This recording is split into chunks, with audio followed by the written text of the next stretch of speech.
Today, the Chiefs are going to announce at 10 o'clock their upgrade plans for Arrowhead. Yeah. They want everyone to go out on April 2nd, vote yes on this 3/8 sales tax extension. Where are you at right now? I still am super skeptical. What happens in Kansas City, and Kansas City isn't unique, is we get all these renderings, right? These artistic renderings. They all look alike. We get it of the airport.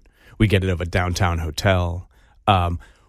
We know from experience that what they build never looks like the renderings, but it is the sizzle. And I want Kansas Cityans to focus on the steak. You're being asked to part with your own money so that billionaires can spend on their hobbies. Now, maybe the renderings released today, maybe the plans today are exciting, maybe it's wonderful. I don't care. My point is taxpayers ought not to be paying for it. Okay, so the Royals and the Chiefs, they put out this commercial last night. I don't know if you saw it, but they're talking about the jobs and the development, and it's no new taxes, and you say what? It's all wrong. It is all wrong. It is universal. The economic research on these things show that there is no benefit, no economic benefit to a stadium, no matter where you place it, that the jobs in construction are minimal.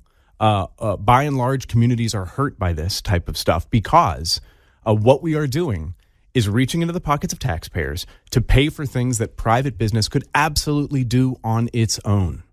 And even if they did do it on its own, there isn't necessarily a return for the community in which they operate.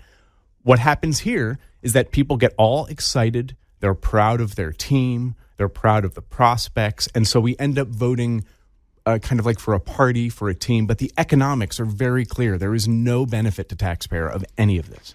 Is there a benefit to Kansas City as a region to have a football team that has won 3 Super Bowls and has gotten global attention over the last half a decade? I don't know.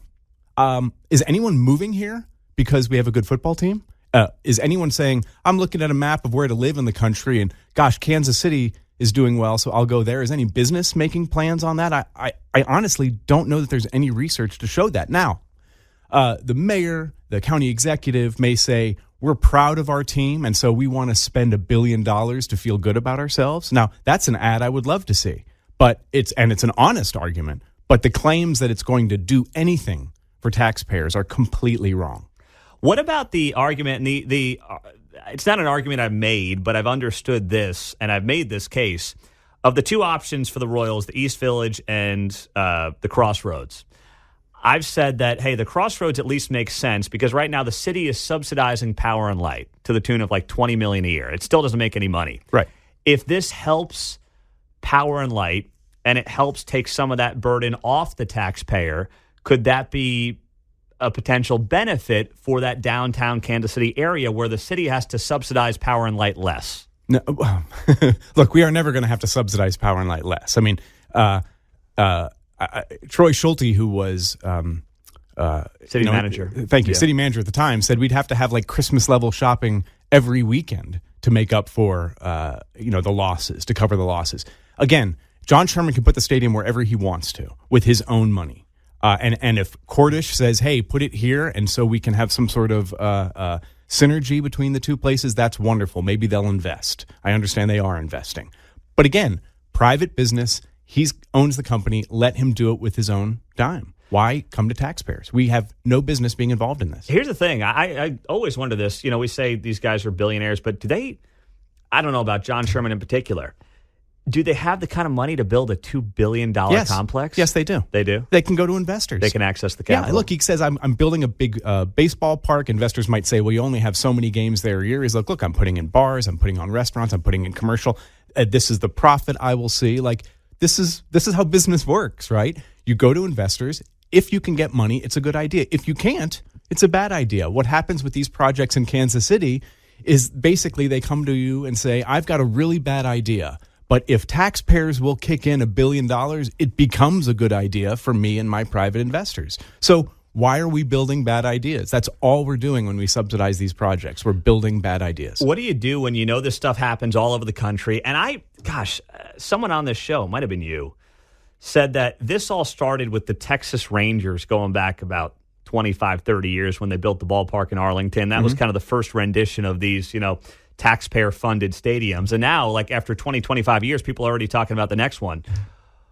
What do you do when it's so prevalent all over the country and you know that other cities will gobble up teams if they don't get what they want where they are? We see the Diamondbacks owner down in Phoenix. He's already been like, well, if I don't get what I want, a lot of cities want us.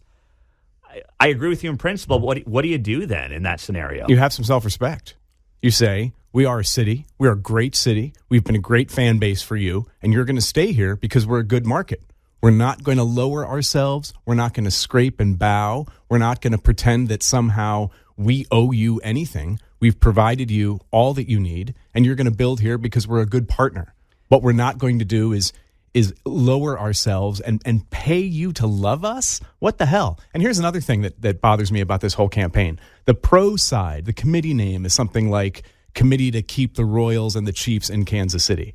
Have the Royals and Chiefs explicitly said, if this fails, we will leave? Because I want them to say that explicitly. The threat is there in the committee name. Yeah, the threat's there in the name. The threat's there in the name. Man up.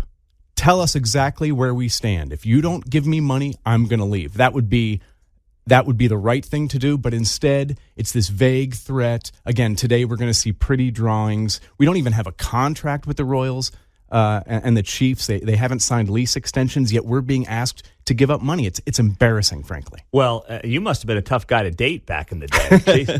And they'll say, hey, listen, this is just an extension of what's in place. There's you're hearing the no new taxes. Yeah, you're not it is buying absolutely a new tax. Look at the ordinance that Jackson County passes. It calls it a new levy. Now, I understand from a campaign point of view, they want to call it an extension because maybe people are less likely to vote for a new tax. But that is political messaging. If you call it an extension, you are engaged in political messaging. The fact is, this is a new tax. That's why we have an ordinance in the county, and that's why we're being asked to vote. But again, too often, these guys roll in with a whole bunch of money. We are going to get a lot of postcards in the mail in Kansas City and Jackson County, and they're all going to contain lies. All right. On that note, strong takes from Patrick Tuohey on KCMO with the Show Me Institute.